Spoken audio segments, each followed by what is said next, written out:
ആദ്യമായി ഇന്ത്യയിൽ സൈനികാവശ്യത്തിനായി ബെയ്ലി പാലം നിർമ്മിച്ചത് കാശ്മീരിലാണ്.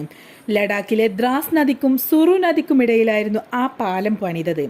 സമുദ്രനിരപ്പിൽ നിന്നും 5000 മീറ്ററിലധികം ഉയരത്തിൽ 30 മീറ്റർ നീളത്തിലാണ് അന്ന് ആ പാലം നിർമ്മിച്ചത്.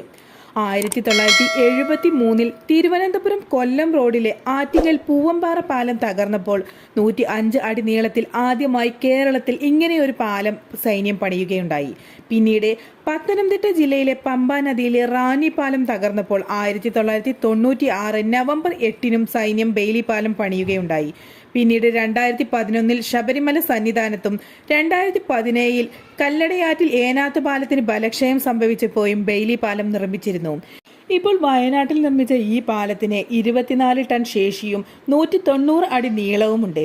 മലയാളിയായ മേജർ ജനറൽ മാത്യുവിന്റെ നേതൃത്വത്തിലാണ് ഈ പാലം വയനാട്ടിൽ പണിതത്.